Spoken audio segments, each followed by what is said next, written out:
In the pact, Emily and Chris were supposed to be together forever. Since the day they were born, they loved each other, and every day after that. Their families wanted to see them grow up and get married. Emily had a secret. She was pregnant.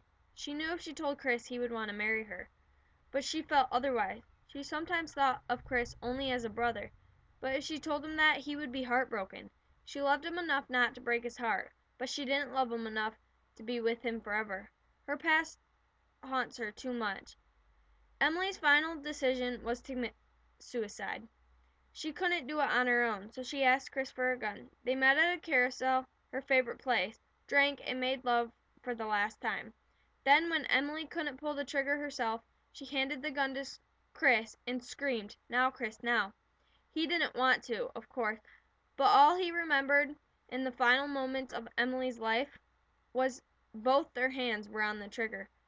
Police came and found Chris, who fainted, and Emily laying there dead. Chris was taken to the hospital.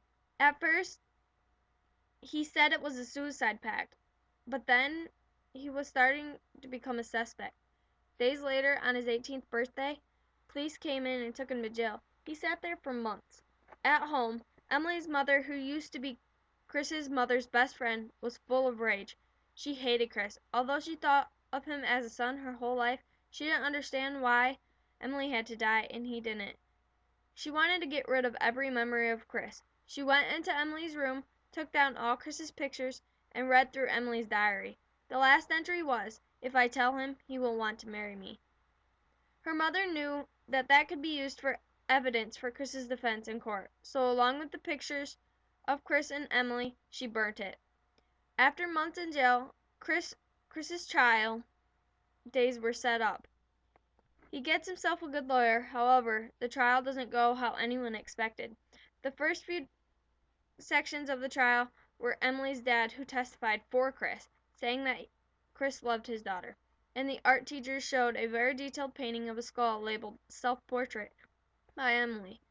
There was also someone who came in and told meaning behind everything in the painting. The tongue on the skull represented the sexual abuse which she encountered at a very young age. And she explained everything else that the painting represented. This was part of the reason she didn't want to marry Chris. Her mother, who grew enough hatred towards Chris, testified against him. In the end, it was still a heartbreaking love story, but Chris was found not guilty, winning the case with nothing but the truth. He admitted that he had his hand on the trigger, but didn't know if it was him or her that pulled it.